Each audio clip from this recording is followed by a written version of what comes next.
আসসালামু আলাইকুম। সন্ধে ৭টা। বাংলাদেশ বেতার, রাজশাহী। স্থানীয় সংবাদ পড়ছি দেবশ্রী মণ্ডল। রাজশাহীতে পণ্যের বিপণনে কৃত্রিম বুদ্ধিমত্তা প্রযুক্তির গুরুত্ব ও ব্যবহার সম্পর্কে সেমিনার অনুষ্ঠিত হয়েছে। আজ নগরীর সোপুরায় অবস্থিত বাংলাদেশ ক্ষুদ্র ও কুটির শিল্প কর্পোরেশনের আঞ্চলিক কার্যালয়ে এ সেমিনার অনুষ্ঠিত হয়।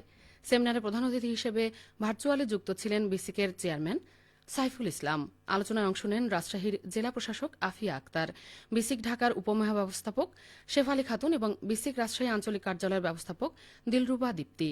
বক্তারা বলেন, পণ্যের বিপণনে কৃত্রিম বুদ্ধিমত্তা প্রযুক্তির ব্যবহার বাজার বিশ্লেষণ, ডিজিটাল মার্কেটিং ও ব্র্যান্ডিংয়ে আরও কার্যকর করেছে। বিশেষ করে ক্ষুদ্র ও কুটির শিল্পের উদ্যোক্তারা এআই এর মাধ্যমে কম খরচে বাজার সম্প্রসারণ করতে পারছেন। আধুনিক প্রযুক্তির সঠিক ব্যবহারই দেশীয় শিল্পের টেকসই উন্নয়ন ও প্রতিযোগিতায় টিকে থাকার মূল চাবিকাঠি হিসেবেও উল্লেখ করেন তারা। বিএনপি চেয়ারপারসন ও সাবেক প্রধানমন্ত্রী বেগম খালেদা জিয়ার রোগমুক্তি ও সুস্থতা কামনায় দোয়া মাহফিল অনুষ্ঠিত হয়েছে।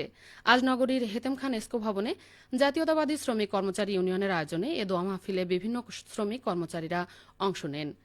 অনুষ্ঠানে উপস্থিত ছিলেন নেসকো জাতীয়তাবাদী শ্রমিক কর্মচারী ইউনিয়নের কেন্দ্রীয় সভাপতি কামরুল হায়দার, সাধারণ সম্পাদক মিলন শেখ সহ সংগঠনের নেতৃবৃন্দ। আসন্ন ত্রয়োদশ জাতীয় সংসদ নির্বাচনে নওগাঁ ৬, আত্রাই ও রানীনগরে আসনে অংশগ্রহণের জন্য মনোনয়নপত্র সংগ্রহ করেছেন সাবেক প্রতিমন্ত্রী আলমগীর কবির। আজ বিকেলে রিটার্নিং কর্মকর্তা ও নওগাঁর জেলা প্রশাসক মোহাম্মদ সাইফুল ইসলামের কাছ থেকে মনোনয়ন ফর্ম সংগ্রহ করেন তিনি। এ সময় বিএনপির বিভিন্ন নেতাকর্মীরা উপস্থিত ছিলেন। আসন্ন জাতীয় সংসদ নির্বাচন ও গণভোট পর্যবেক্ষণের সুযোগ পেয়েছে নাটোরের বেসরকারি উন্নয়ন সংস্থা সাথী।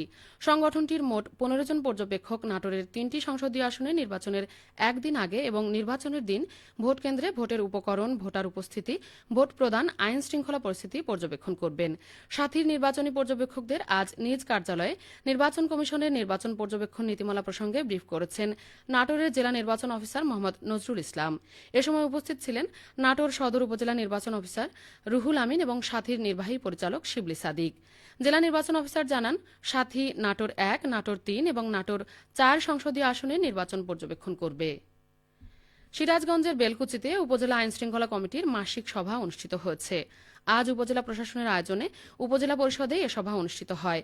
বেলকুচি উপজেলা নির্বাহী কর্মকর্তা আফরিন জাহানের সভাপতিত্বে সভায় বিভিন্ন দপ্তরের কর্মকর্তাগণ বক্তব্য রাখেন। সভায় আসন্ন ত্রয়োদশ জাতীয় সংসদ নির্বাচন ঘিরে আইন শৃঙ্খলা পরিস্থিতি স্বাভাবিক রাখা, মুকুন্দকাতি বাসস্ট্যান্ডে যানজট নিরসনে উদ্যোগ গ্রহণ, বাজারে নির্দিষ্ট স্থান ও সময়ে ট্রাকে লোড আনলোড করা, বাল্যবিবাহ ও মাদকদ্রব্য নিয়ন্ত্রণ বিষয়ে আলোচনা করা হয়। পাবনা সদর উপজেলায় বিভিন্ন অনিয়মের দায়ে 4টি প্রতিষ্ঠানে অভিযান চালিয়ে জরিমানা করেছে জাতীয় ভোক্তা অধিকার সংরক্ষণ অধিদপ্তর।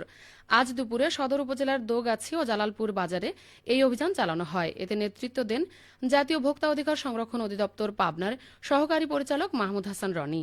তিনি জানান, মা মেডিকেল হলকে জাতীয় ভোক্তা অধিকার সংরক্ষণ আইন অনুযায়ী 10,000 টাকা, সবুর স্টোরকে 2,000 টাকা, ভাই ভাই হোটেলকে 3,000 টাকা এবং মডার্ন সেমাই মিলকে 10,000 টাকা, মোট 4টি প্রতিষ্ঠানকে 25,000 টাকা জরিমানা আরোপ আদায় করা হয়েছে। সিরাজগঞ্জে লক্ষ্যমাত্রা ছাড়িয়েছে সরিষা আবাদ। লাভজনক হওয়ায় প্রতি বছরই বাড়ছে ফসলটির চাষ।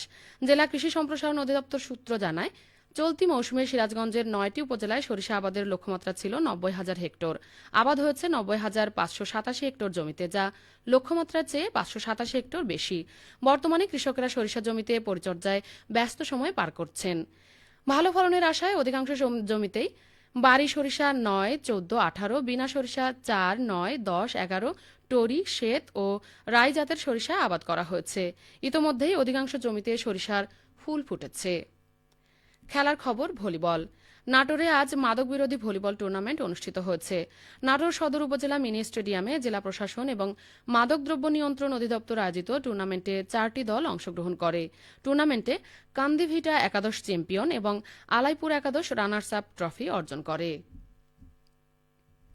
সবশেষে আবহাওয়া। আজ রাজশাহীতে সর্বোচ্চ তাপমাত্রা ছিল 23 ডিগ্রি এবং সর্বনিম্ন 12.4 ডিগ্রি সেলসিয়াস। সন্ধ্যা 6টায় বাতাসে আপেক্ষিক আর্দ্রতার পরিমাণ ছিল 85%। রাজশাহী ও পার্শ্ববর্তী এলাকায় আগামীকাল সূর্যোদয় ভোর 6টা 45 মিনিটে। সংবাদ শেষ হল। আমাদের পরবর্তী স্থানীয় সংবাদ প্রচারিত হবে আগামীকাল সকাল 8টা 10 মিনিটে।